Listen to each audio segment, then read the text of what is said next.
Hello बच्चों, हमने अच्छी तरह से कर लिया है डेलीगेशन और डिसेंट्रलाइजेशन का मीनिंग, हमने कर लिया इंपॉर्टेंस ऑफ डेलीगेशन। कुछ इंपॉर्टेंट पॉइंट है जो डेलीगेशन के जो मुझे आपको बताना जरूरी है, जो 1-1 मार्कर में आ सकते हैं। एक कि प्रिंसिपल ऑफ डेलीगेशन किसके ऊपर बेस है, तो याद रखना है जो प्रिंसिपल डेलीगेशन किसके ऊपर बेस है, division of work, principle of division of work के ऊपर बेस है। तो 1 मार्कर का क्वेश्चन कि प्रिंसिपल ऑफ डेलीगेशन किसके ऊपर बेस है, तो आपको याद रखना है कि प्रिंसिपल डेलीगेशन किसके ऊपर बेस है, principle of division of work के ऊपर। फिर जो प्रिंसिपल ऑफ डेलीगेशन में 2 प्रिंसिपल और आते हैं, that is principle of authority and responsibility.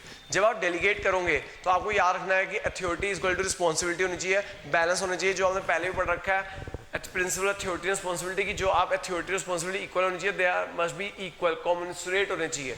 यानी वो कहता है for effective delegation, effective delegation तभी हो सकती है जो आपने अथॉरिटी ग्रांट की है वो कॉमनसुरेट हो, यानी बैलेंस हो, इक्वल हो, किसके के अकॉर्डिंगली, तो रिस्पॉन्सिबिलिटी के accordingly.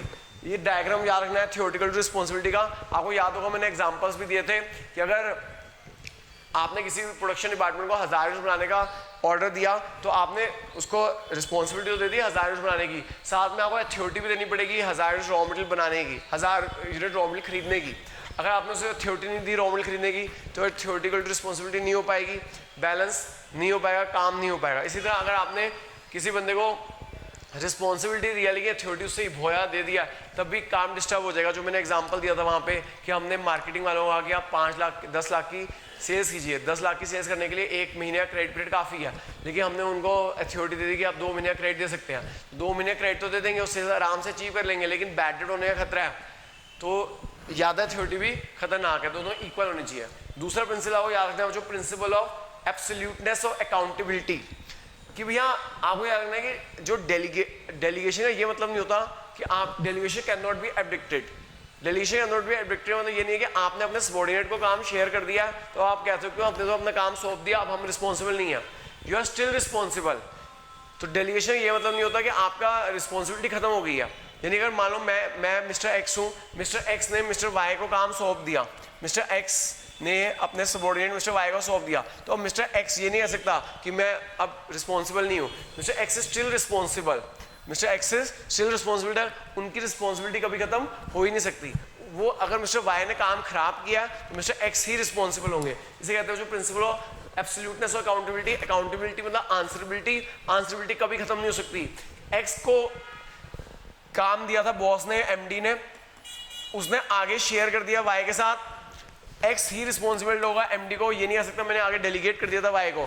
This is called principle of absoluteness accountability, कि आप डेलीगेशन करने से, आप आंसरेबिलिटी से, अकाउंटेबिलिटी से, माना आपकी अकाउंटेबिलिटी खत्म नहीं हो गई, आप यू आर स्टिल अकाउंटेबल। तो authority delegated to 1% can be taken back, ठीक है। तो ये याद रखना प्रिंसिपल एब्सोल्यूटनेस और अकाउंटेबिलिटी का मतलब है कि अगर आपने किसी को डेलीगेट कर भी दिया है तब भी आपने अकाउंटेबिलिटी से हट नहीं सकते, आप स्टिल रिस्पॉन्सिबल होंगे, आप स्टिल अकाउंटेबल होंगे।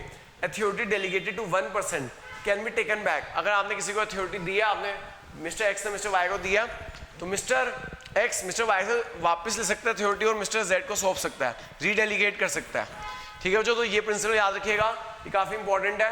पहला, अथॉरिटी रिस्पॉन्सिबिलिटी इक्वल होनी चाहिए। दूसरा कि आप प्रिंसिपल ऑफ एब्सोल्यूटनेस अकाउंटेबिलिटी, अगर आपके कोई काम है तो आप हमेशा अकाउंटेबल रहेंगे। आप ये नहीं कह सकते कि हमने थर्ड पार्टी को सौंप दिया था अब हम अकाउंटेबल नहीं रह गए, नहीं, आपने अपने काम वर्कलोड को शेयर करने के लिए उसको सौंपा है, आप यू आर स्टिल अकाउंटेबल। आप ये नहीं कह सकते कि डेलीगेशन का मतलब ये नहीं होता कि आपकी आंसरेबिलिटी खत्म हो गई, आपकी अकाउंटेबिलिटी खत्म हो गई, आपकी रिस्पॉन्सिबिलिटी खत्म हो गई, आप स्टिल अकाउंटेबल है। आपको सुपरवाइज करना चाहिए अपने जिसको आपने सबऑर्डिनेट किया, क्योंकि आप स्टिल अकाउंटेबल है। और याद रखिएगा डेलीगेशन जो एक बार सौंप दी जाती है वो उससे वापस ली जा सकती है और रीडेलीगेट कर सकते हैं किसी थर्ड पार्टी को।